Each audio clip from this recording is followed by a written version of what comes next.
গ্রামের নাম বিলাসপুর। শোনার পর মনে হয় আহা কি চমৎকার এক গ্রাম, কিন্তু বাস্তবে ঠিক ততটা বিলাসিতা নেই সেখানে। ধানের ক্ষেত, 2-3টে পুকুর, একটা হাই স্কুল, একটা হাট আর একটা টিনের চালের পুরনো মসজিদ। আর এই মসজিদের ইমাম হচ্ছেন মকবুল হুজুর। মকবুল হুজুর চুপচাপ মানুষ, কম কথা বলেন। তিনি এতটাই নীরব প্রকৃতির মানুষ যে কেউ কেউ মনে করেন তার হয়তো মুখে কোনো দোষ আছে, কিন্তু না, বরং মুখখানা বেশ সুন্দর। চোখে মোটা চশমা, মাথায় পাক ধরেছে অনেক আগে, আর মুখে দাড়ি, তবে নিয়ম করে ছাটা। তিনি মসজিদের পাশেই একটা ছোট ঘরে থাকেন। ভোরে আজান দেন, 5 ওয়াক্ত নামাজ পড়ান, মাঝে মাঝে কোরআন শিক্ষার ক্লাস নেন, আর অবসর সময়ে তাফসির পড়েন। গ্রামের সবাই তাকে খুব ভক্তি করে। এবাড়ি ওবাড়ি থেকে তার প্রতিবেলার খাবার এসে যায়। তবে কেউ কেউ ভয়ও পায়। কেন ভয় পায় তার ব্যাখ্যা নেই। তাদের কাছে মনে হয় মকবুল হুজুরের ভেতরের যেন একটা জগৎ আছে, সেটা সবাই টের পায়, কিন্তু কেউ চিনতে পারে না। সেই রাতটা ছিল পূর্ণিমার। চাঁদের আলো এমনভাবে ঢুকছিল জানালার ফাঁক দিয়ে, মনে হচ্ছিল মসজিদের ভেতরেই চাঁদ উঠেছে। মকবুল হুজুর রাতের তাহাজ্জুদের নামাজ পড়ে জায়নামাজে বসে আছেন, চোখ বন্ধ। হঠাৎ একটা গন্ধ আতরের মতো, কিন্তু একটু পুরনো ধাঁচের। চোখ খুলে দেখেন মসজিদের উত্তর পূর্ব কোণায় একটা লোক দাঁড়িয়ে, লম্বা ধবধবে সাদা কাপড় পরা, মাথায় পাগড়ি, চোখে এক অদ্ভুত আলো। বয়স বোঝা যায় না, চুল পাকা কিন্তু মুখ তরুণের মতো। লোকটি শান্ত স্বরে বলল, আসসালামু আলাইকুম হুজুর। ওয়ালাইকুম আসসালাম, হুজুর বলেন। লোকটি বলল, আমি একজন জিন, আমার নাম জাফর, তবে আপনি আমাকে জাফর না বলে সাথী ডাকতে পারেন। মকবুল হুজুর চমকে গেলেন, কিন্তু নিজেকে সামলে নিলেন, কারণ তার কেন জানি মনে হলো এই জিন ক্ষতিকর জিন নয়। যে মসজিদে নামাজ পড়তে এসেছে সে মানুষের ক্ষতি করতে পারে না। তিনি সাহস নিয়ে তাকে জিজ্ঞাসা করল, আপনি এখানে? জিন উত্তর দিল, আমি আসলে এখানেই থাকি অনেক বছর ধরে, তবে মানুষের জগতে দেখা দিই না। আজ আপনাকে দেখে আগ্রহ হলো কথা বলার। আপনার মতো মানুষ খুব কম পাই। হুজুর কিছু বললেন না। তার মাথায় একটাই প্রশ্ন ঘুরছে, ও আমার সাথে মজা করছে না তো? লোকটা হেসে বলল, হুজুর আপনি ঠিকই ধরেছেন, আমি আপনার সাথে কোনো মজা করছি না। আমি মানুষ না, আমি জিন। মকবুল হুজুর এক দৃষ্টে তাকিয়ে আছেন। চোখে ভয় নেই, কিন্তু বিস্ময় আছে। মানুষ যা বোঝে না তা নিয়ে ভয় পায়, আর মকবুল হুজুরের ভেতরে এমন একটা জায়গা তৈরি হয়েছে যেখানে ভয় জায়গা পায় না, কেবল প্রশ্ন জমা হয়। মকবুল হুজুর জিজ্ঞাসা করলেন, আপনি জিন? সে উত্তর দিল, হ্যাঁ হুজুর, অনেক পুরনো এক গাছের নিচে আমার জন্ম হয়েছিল, ইয়ামান দেশের মরুভূমিতে। তখন থেকে বহু যুগ পেরিয়েছে। আমি এখন আর সেই আগুনের জিন নই, আমি জিনের জগতের এক ধ্যানমগ্ন দরবেশ। মকবুল হুজুর অবাক হলেন, জিনের জগতেও দরবেশ আছে? জিনটি উত্তর দিল, কেন থাকবে না? শুধু কি আপনাদের জগতেই অলিয়া উলিয়া থাকে? আমাদের জগতেও আছে। এবার মকবুল হুজুর একটু সাহস পেলেন। তিনি জিনকে প্রশ্ন করতে শুরু করলেন, যেন একজন মানুষের সাথেই কথা বলছেন। আপনি কি কখনো খারাপ কাজ বা শয়তানি করেছেন? জিন উত্তর দিল, আমি সেই পথ ছেড়েছি বহু আগেই। এখন আমি মানুষের কাছ থেকে দূরে থাকি আর নিজের আত্মার শান্তির খুঁজে থাকি। তবে আপনার মতো মানুষ দেখলে কথা বলতে ইচ্ছে করে। হুজুর তখনও চুপ। তিনি চারপাশে তাকান। মসজিদের মেঝে, জানালা, বাতির আলো সব কিছু স্বাভাবিক, কেবল বাতাসে একটা ভারী মিষ্টি গন্ধ আছে, আতর আর পুরনো মাটির গন্ধের মতো। আপনি কি কেবল এই মসজিদেই থাকেন? হুজুর জিজ্ঞেস করলেন। জাফর উত্তর দিল, আমি এক জায়গায় থাকি না হুজুর। জিনরা আগুনের তৈরি, আমাদের শরীর আপনার মতো স্থায়ী নয়। তবে এই মসজিদ আমার পছন্দের, কারণ এখানে একটা সময় এক বুজুর্গ অলি ছিলেন। তার ধ্যানে মাটি এখনো জপ করে। জিনের মুখে এক অদ্ভুত হাসি। এবার থেকে আমরা জিনটিকে জাফর অর্থাৎ তার নামেই আমরা সম্ভাষণ করব। হুজুর জিজ্ঞেস করলেন, আপনি আমার সাথেই কেন কথা বলতে চান? জাফর উত্তর দিল, আমি আপনার মতো মানুষ খুব কমই দেখেছি হুজুর। আপনার মনে আল্লাহর জন্য যে মায়া এবং ভক্তি রয়েছে, সেই মায়া এখনকার যুগের লোকদের মধ্যে একেবারেই দেখা যায় না। এবং আপনি সাহসীও। প্রথম দেখায় আপনি আমাকে ভয় না পেয়ে বরং কথা বলার জন্য এগিয়ে এসেছেন। তাই আপনার সাথে আমার জগৎ সম্পর্কে কিছু কথা বলতে চাই। আমি আপনাকে আমাদের জগতের কথা বলবো, এমন কিছু কথা যা মানুষের জ্ঞানেও আসে না। তবে আপনি চাইলে, আমি কখনো কারো উপর জোর করি না। মকবুল হুজুর মাথা নাড়লেন। শুরু করুন। এমনভাবে তাদের মধ্যে কথোপকথন শুরু হলো যেন সাধারণ দুজন মানুষের মধ্যে কথোপকথন হচ্ছে। জাফর দরবেশ মেঝেতে বসে পড়ে। তার বসার ধরন মানসিক নয়, পায়ের উপর পা দিয়ে ভাসমান মনে হয়, কিন্তু মাটিতেই বসে আছেন। সে কথা বলা শুরু করল। আমাদের জন্ম আগুন থেকে। আল্লাহ আমাদের সৃষ্টি করেছেন মানুষের আগেই। তখন পৃথিবী ছিল নির্জন, আমরা ছিলাম আগুনের তরঙ্গ। কে কোথায় যাবে, কি করবে তা নির্ধারণ করা হতো না, বরং আমরা নিজেদেরকে নিজেরাই নিয়ন্ত্রণ করতাম। কারণ আল্লাহ তাআলা জিন এবং মানব জাতিকে ইচ্ছা শক্তি প্রদান করেছেন। হুজুর জিজ্ঞেস করলেন, তাহলে আপনাদের সমাজ ছিল না? জাফর উত্তর দিল, ছিল, তবে তা ছিল খেয়ালি। কেউ সমুদ্রে বাস করত, কেউ আগ্নেয়গিরির গুহায়, কেউ রাত্রির বনে, কেউ মানুষের বাড়ির চালে। আমাদের শাসক ছিল একজন, তার নাম ছিল মালিক কাহিন। একসময় সে আল্লাহর আদেশ অমান্য করে। আমাদের মধ্যে নবীও এসেছিল, পথপ্রদর্শকও এসেছিল, কিন্তু অধিকাংশ জিন পথভ্রষ্ট হয়ে গেল। তখন আল্লাহ আমাদের জগতে ফেরা নিষিদ্ধ করলেন। আমরা ছায়ায় রইলাম পর্দার আড়ালে। মকবুল হুজুর কাঁপা কণ্ঠে জিজ্ঞেস করেন, আপনি কি কোরআন পড়েন? অবশ্যই হুজুর, সূরা জিন তো আমাদের নিয়ে নাজিল হয়েছে। যখন আমরা প্রথম রাসূল সাল্লাল্লাহু আলাইহি ওয়াসাল্লামের তেলাওয়াত শুনি, তখন অনেক জিন ঈমান আনে, আমিও তাদের একজন। এইবার হুজুর গভীরভাবে তাকান দরবেশ জিনের চোখে। সেখানকার আলো নড়ছে না, বরং স্থির। হুজুরের মনে এই দরবেশ জিনের জন্য একটু ভক্তি চলে আসলো, কেননা ইনি সেই জিনদের একজন যিনি হযরত রাসূল সাল্লাল্লাহু আলাইহি ওয়াসাল্লামের কোরআন তিলাওয়াত শুনে ঈমান এনেছেন। সুবহানাল্লাহ। হুজুর জিজ্ঞেস করলেন, আপনার মতো আরও কেউ কি আছে? জাফর উত্তর দিল, অনেক। কেউ দুনিয়ার খবর রাখে না, কেউ মানুষের ক্ষতি করে, কেউ মানুষকে সঙ্গ দেয়। আপনি যদি চান, আমি আপনাকে কয়েকজন জিনের জীবনের কাহিনী শোনাতে পারি। আমি শুনতে চাই, হুজুর বললেন। জাফর শুরু করল।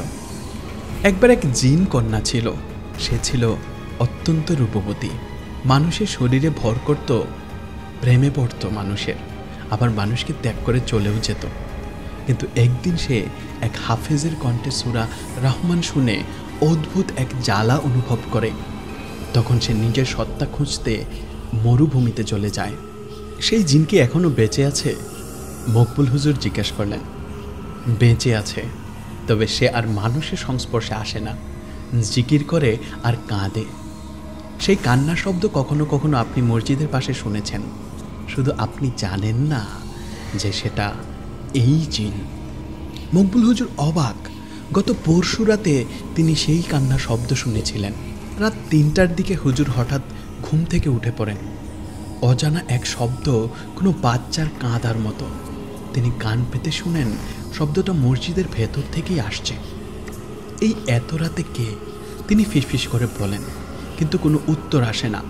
মসজিদের দরজা খুলে ভেতরে ঢুকেন। জানালার ফাঁক দিয়ে চাঁদের আলো ঢুকছে।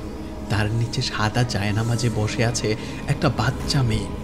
মাথা নিচু করে আছে, মুখ দেখা যাচ্ছে না। কে তুমি? হুজুর জিজ্ঞেস করেন কাঁপা কাঁপা গলায়। কোনো উত্তর নেই। তিনি এক পা দুপা করে এগুতে থাকেন। হঠাৎ সেই বাচ্চা মেয়েটা হাওয়ার মতো মিলিয়ে গেল। একটুও শব্দ হয়নি, শুধু জায়নামাজটা ফাঁকা হয়ে গেল। মকবুল হুজুর আতঙ্কিত হননি, বরং একটু অবাক হয়েই জায়নামাজটা তুলে নেন। হাত দিয়ে স্পর্শ করেন। ঠান্ডা, খুব ঠান্ডা। মকবুল হুজুর অবাক হলেন। এবার তিনি বুঝতে পারলেন সেই ঘটনা আর আজকে জাফরের বর্ণনার সাথে সম্পূর্ণ মিল রয়েছে। তবে তিনি কিছুটা ভয় পেয়ে জাফরকে জিজ্ঞেস করলেন, আপনি কি আমাকে ভয় দেখাচ্ছেন? কারণ তার মনে সন্দেহ সৃষ্টি হলো এটা হয়তো এই জিনেরই একটা কাজ হতে পারে। জাফর উত্তর দিল, না হুজুর, আমি চাই আপনি বুঝুন জিনরা শুধু ভয়ঙ্কর নয়, তাদের মধ্যেও প্রেম, যন্ত্রণা, পথভ্রষ্টতা আর আলোর সন্ধান আছে। আমাদের জগতে মসজিদও আছে। মকবুল হুজুর অবাক, জিনদের মসজিদ? হ্যাঁ, আপনারা যেমন ইমাম নিয়োগ করেন আমরাও করি, তবে আমাদের ইমামরা সবসময় মানুষ। আমরা মানুষের ইলমের কাছে মাথা নত করি। হুজুরের মুখে প্রশ্ন ফুটে ওঠে, মানুষ কিভাবে জিনদের ইমাম হয়? জাফর দরবেশ উত্তর দিল, প্রত্যেক যুগে একজন আলেম বা বুজুর্গ এমন থাকেন যার জ্ঞান আল্লাহর বিশেষ অনুগ্রহে জিনদের কাছেও গ্রহণযোগ্য হয়। অনেক সময় তারা জানেনই না যে জিনরা তাদের অনুসরণ করছে। মকবুল হুজুর বললেন, আপনি কাউকে দেখেছেন? জিন উত্তর দিল, আমি দেখেছি শাহ ওয়ালিউল্লাহ মুহাদ্দিস দেহলভি রহমতুল্লাহি আলাইকে। তিনি দিল্লির এক মসজিদে নামাজ পড়াতেন। একদিন আমি ও আমার গোত্রের শতাধিক জিন তার পেছনে নামাজ পড়েছি। হুজুরের শরীরের লোম দাঁড়িয়ে যায়। জিনরা কিভাবে নামাজ পড়ে? তিনি জিজ্ঞাসা করলেন। উত্তর আসলো, আমরা রুকু সিজদা করি। আমাদের শরীর আগুনের নূর দিয়ে গঠিত বলে আপনাদের চোখে দেখা যায় না। অনেক সময় আপনি ভেবেছেন মসজিদ খালি, অথচ আপনার পেছনে নামাজে দাঁড়িয়েছে একজন অদৃশ্য মুসল্লি। সব জিন কি আপনার মতো? হুজুর জানতে চাইলেন। জাফর উত্তর দিলেন, না হুজুর, অনেকে শয়তানের পথ ধরে। যেমন আর রায়হান নামের এক জিন ছিল আমার পরিচিত। সে ছিল অসাধারণ শক্তিধর। মাটির নিচে ছুটে যেতে পারত, গাছের ভাষা সে বুঝত। সে একবার কাবার ভেতরে প্রবেশ করতে চেয়েছিল শুধু তার ক্ষমতা দেখাতে। তখন এক ফেরেশতা তাকে আগুনের আলোক বলয়ে বন্দি করে ফেলে। মকবুল হুজুর অবাক হয়ে জিজ্ঞেস করলেন, আপনারা ফেরেশতাদের দেখেন? জাফর উত্তর দিলেন, দেখি না, কিন্তু অনুভব করি। যেমন কেউ সৎ হলে সে আলোর মতো নরম, আর কেউ দুশ্চরিত্র হলে সে আগুনের মতো ঝাঁঝালো। ফেরেশতা তো আল্লাহর সৈনিক, তাদের ধারে কাছে গেলেই আমরা দুর্বল হয়ে যাই।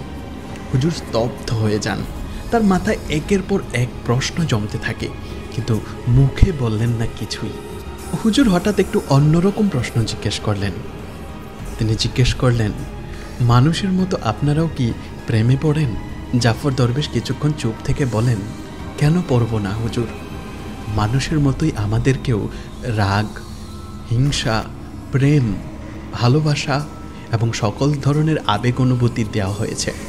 জাফর দরবেশ আবার কিছুক্ষণ চুপ হয়ে গেলেন এবং মুচকি হেসে বললেন, তবে আমাদের প্রেমটা কিছুটা ভিন্ন ধর্মী। আমরা হৃদয় দিয়ে অনুভব করি, শরীর দিয়ে নয়। তাই আমাদের প্রেম বেশি স্থায়ী হয়, আবার বেশি যন্ত্রণাময়ও বটে। আপনি প্রেমে পড়েছিলেন কখনো? মকবুল হুজুর জিজ্ঞেস করলেন। জাফর উত্তর দিলেন, হ্যাঁ, একবার পড়েছিলাম এক মানব কন্যার প্রেমে। সে মাঝরাতে ছাদে বসে কবিতা পড়ত, আমি কেবল শুনতাম। একদিন কিভাবে যেন অদৃশ্যের পর্দা আমাদের মধ্য থেকে সরে গেল। সে আমাকে দেখতে পেল। আমি আমার সর্বোচ্চ রূপ নিয়ে তার সামনে হাজির হলাম। ধীরে ধীরে তার ও আমার মধ্যে এক প্রণয়ের সম্পর্ক গড়ে উঠল। তারপর মকবুল হুজুর জিজ্ঞেস করলেন, সে বুঝে ফেলেছিল মানুষ আর জিনের মধ্যে সম্পর্ক হারাম। একদিন সে এক বুজুর্গের কাছে গিয়ে সব বলে দেয়। বুজুর্গ আমাকে তওবা করতে বলেন এবং আমি তা করি। তারপর থেকে আর কোনো দিন মানব প্রেমে পড়িনি।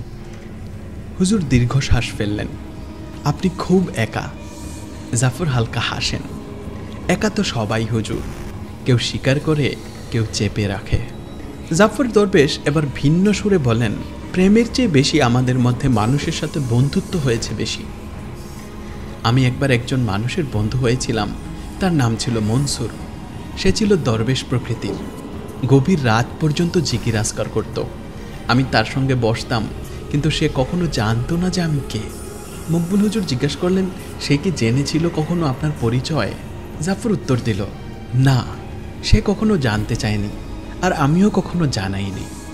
তার চোখে ছিল বন্ধুত্বের আলো, আর এ আলো আমি কখনো নেভাতে চাইনি। আমার পরিচয় পেলে সে হয়তো ভয় পেতে পারত। জাফরের কণ্ঠ হঠাৎ করে ভারী হয়ে গেল। একদিন তার মৃত্যু হয়। আমি তার কবরের পাশে বসেছিলাম 3 দিন। তৃতীয় রাতে সে স্বপ্নে আমাকে বলে, তুমি আমার জীবনের শ্রেষ্ঠ নিঃশব্দ সঙ্গী ছিলে। আমি তখন প্রথম কেঁদেছিলাম। মকবুল হুজুর নিঃশ্বাস ফেললেন। জিনরাও কাঁদে? কাঁদে হুজুর। আমরা মানুষ নই, তাই বলে অনুভূতি শূন্য নই। এই বলে জাফর তার কথা থামালো। এবার জাফর দরবেশ মকবুল হুজুরকে কি যেন একটা দিতে চাইলেন। হুজুর দেখলেন তার হাতে একটি পুরনো মেজবাহ। তিনি হুজুরকে দিয়ে বললেন, এটা রাখুন। একদিন আপনি যখন একা থাকবেন, এই তসবিহ আপনাকে সঙ্গ দেবে। হুজুর বলেন, আপনি কি একদিন হারিয়ে যাবেন? সবাই একদিন হারায় হুজুর। মানুষ হারায় কবরের নিচে, আমরা হারাই বাতাসে, তবে স্মৃতি রয়ে যায়। আপনি লিখে রাখুন। আমি চাই মানুষেরা জানুক, জিনরাও মানুষের সঙ্গ পেতে চায়, আত্মার শান্তি পেতে চায়। এরপর থেকে প্রায়শই জাফর দরবেশ এবং মকবুল হুজুরের মধ্যে কথোপকথন হয়। যেদিন মকবুল হুজুরের মন খারাপ হয়, সেদিন হঠাৎ করেই জাফর দরবেশ এসে হাজির হয়। এভাবেই তাদের মধ্যে একটা বন্ধুত্বের সম্পর্ক স্থাপন হয়। এক রাতে দরবেশ জিন জাফর হঠাৎ করে বেশ গম্ভীর হয়ে গেল। মুখে হাসি নেই, চোখের আলো নিস্তেজ। মকবুল হুজুর জিজ্ঞেস করলেন, আজ আপনি অনেক চুপ, কি হয়েছে জানতে পারি কি? জাফর ধীরে বললেন, আজ আমি আপনাকে এমন কিছু দেখাবো যা কখনো মানুষের চোখে ধরা পড়ে না। তিনি একদিকে ইশারা করলেন। মসজিদের ভেতরেই কিবলার বাঁ পাশে অদ্ভুত এক ধরনের ঝাপসা কুয়াশা তৈরি হলো। মনে হচ্ছিল কোনো এক দরজা খুলছে ধোঁয়ার ভেতর দিয়ে। চলুন, ভয় পাবেন না, আমি আছি, জাফর দরবেশ বলল। হুজুর হঠাৎ দেখলেন তিনি যেন এক ঘোরের মধ্য দিয়ে হাঁটছেন। অল্প সময়েই তারা পৌঁছে গেলেন এক বিশাল ফাঁকা জায়গায়। সেখানে পাথরের মতো কালো দেয়ালের মধ্যে আগুনের আলো টিমটিম করছে। এটা জিনেদের কারাগার। যারা মানুষ বা জিনের দুনিয়ায় ফিতনা সৃষ্টি করে, তাদের এখানে বন্দি রাখা হয়। জাফর হুজুরকে উদ্দেশ্য করে বললেন, আপনারা নিজেরা বন্দি করেন? হুজুর জিজ্ঞেস করলেন। জাফর উত্তর দিল, না হুজুর, ফেরেশতারা করেন। আমরা শুধু জানি এদের নাম। কেউ কেউ হাজার হাজার বছর ধরে এখানে। তাদের দুনিয়ার আলো দেখা বারণ। হুজুর স্তব্ধ হয়ে যান। কানে আসছিল দূরের ফিসফাস, যেন কেউ আরবিতে জিকির করছে, আবার কাঁদছে। জাফর হঠাৎ থেমে গিয়ে বললেন, এই কারাগারে একজন আছে যার নাম দারওয়াইশ। সে ছিল পৃথিবীর সবচেয়ে জ্ঞানী জিনদের একজন। একসময় সে মানুষের মাঝে ঘুরে বেড়াতো। সেও মানুষের ইলম অর্জন করতে চাইতো, কিন্তু সে অহংকারে পড়ে গিয়েছিল। একদিন সে ঘোষণা দিয়েছিল, আমি আল্লাহর সঙ্গে কথা বলবো নবীর সাহায্য ছাড়াই। তারপর তার জ্ঞানের অহংকার তাকে অন্ধ করে দেয়। সে গোপনে কিছু মানুষকে ধোঁকা দিয়ে মন্ত্র শেখায়, যার মাধ্যমে মানুষ জিনকে দাস বানাতে পারত। তখনই ফেরেশতারা তাকে ধরে নিয়ে আসে। হুজুরের গলা শুকিয়ে আসে। মানুষ কি জিনদের দাস বানাতে পারে? জাফর উত্তর দিলেন, চায়, অনেকেই চায়, কিন্তু আমরা যে দাস হতে চাই না। জাদুকর, তান্ত্রিক, কালো জাতির অনুশীলনকারীরা আমাদের নাম ধরে ডাক দেয়। তারা ভাবে আমরা দাস হয়েছি, কিন্তু জিনেরা দাস হওয়ার ভান করে এবং পরবর্তীতে সেই জাদুকর, তান্ত্রিক এবং কালো জাদুর অনুশীলনকারীদের উপর তারা প্রতিশোধ নেয়। হুজুর ধীরে ধীরে বললেন, আহ, আফসোস তাদের জন্য। তাদের সমাজ কতটাই যে অন্ধ। জাফর উত্তর দিল, অন্ধ নয়, কেবল বিভ্রান্ত। কিন্তু আপনি আলোর মানুষ, তাই আমি আপনাকে সব বলছি। সেই রাতে হুজুর নিজের ঘরে ফিরেও ঘুমাতে পারলেন না। দরবেশ জিন চলে গেছে, কিন্তু তার রেখে যাওয়া কথাগুলোর ওজন যেন চারপাশে জমে আছে। তিনি মনে করলেন তার ছোটবেলার কথা, যখন তিনি প্রথম কোরআন শিখেছিলেন। তার মা বলতেন, তুই যখন আয়াত পড়িস আমার মনে হয় পর্দার আড়ালে কেউ শুনছে। তখন সেটা কেবল একটা কথা মনে হয়েছিল। আজ যেন সেই কথার ভেতরকার সত্যিই উদ্ভাসিত হলো। এক মুহূর্তে মনে পড়ে গেল তার বড় ভাই হাফিজ মুনির একদিন সকালে ঘুম থেকে উঠে বলেছিল, গত রাতে ঘরে একটা লম্বা সাদা ছায়া দাঁড়িয়েছিল, তুই ঘুমাচ্ছিস আর সেটা তোকে দেখছিল। তখন ভয় পেয়েছিলেন, আর আজ সেই স্মৃতি জীবন্ত হয়ে ফিরে এসেছে। এক রাতে মকবুল হুজুর তাহাজ্জুদ পরে জিকির আজকার করছেন। তার হাতে সেই মিসবাহ, সেই তাসবিহ যেটা জাফর দরবেশ তাকে দিয়েছিল। দেখতে দেখতেই মসজিদটা সেই চেনা আতরের গন্ধে ভরে উঠল। হুজুর দেখলেন পাশে একটু দূরে জাফর দরবেশ তার নামাজ শেষ করে মোনাজাত ধরেছে। তিনি মনে মনে বেশ খুশি হলেন। জাফর তার মোনাজাত শেষ করে হুজুরের কাছে আসলেন এবং ছোট্ট একটা বস্তু হুজুরকে দিলেন। দেখতে অনেকটা ছোট্ট পাথরের মতো, কিন্তু হাত দিয়ে ধরার সময় মনে হয় যেন পাথরের ভেতর দিয়ে আলো বের হচ্ছে, যেন হাজার বছর ধরে এই আলোটা আটকে আছে পাথরের উপর। এটা কি? হুজুর জিজ্ঞেস করলেন। জাফর উত্তর দিলেন, এটা সুন্নত পাথর। এটা সেই মাটির টুকরা যেখানে রাসূল সাল্লাল্লাহু আলাইহি ওয়াসাল্লাম একবার সিজদা করেছিলেন। সেই জায়গায় এক জিন হাজির ছিল, আর সে পরে তওবা করে এই পাথরটি রক্ষা করে। আমি সেটার পাহারাদার। হুজুর বলে, আর এটা আপনি আমাকে কেন দিচ্ছেন? জাফর উত্তর দিলেন, আপনার মতো মানুষ এটার যোগ্য। এটা আপনি কখনো হারাবেন না। আপনি যেখানে যাবেন এটা আপনাকে রক্ষা করবে। হুজুর কাঁপা কাঁপা হাতে পাথরটি গ্রহণ করেন। এরপর বেশ অনেক দিন চলে গেল। জাফর দরবেশের আর দেখা নেই। একদিন রাতে হুজুর তাহাজ্জুদের নামাজ শেষ করে তাসবিহ পাঠ করছেন এবং আল্লাহর দরবারে কান্নাকাটি করছেন। ঠিক সেই সময় হঠাৎ করে জাফর দরবেশ এসে বললেন, হুজুর, সময় এসেছে চলে যাওয়ার, আমাকে আর ডাকা হবে না। হুজুর অস্থির হয়ে যান। তার ভেতরে কেমন যেন একটা শূন্যতা কাজ করল। হুজুর কাঁপা কাঁপা গলায় জিজ্ঞেস করলেন, কেন ভাই? জাফর উত্তর দিল, হুজুর, আমি আপনাকে আমার জগতের দরজা খুলে দিয়েছি। এখন আপনার কাজ হচ্ছে তা লেখা, তা বলা। আমি ফিরে যাব বাতাসে, ছায়ায়। হুজুর জিজ্ঞেস করলেন কাঁদো কাঁদো গলায়, আমাকে আর কখনো দেখা দেবে না?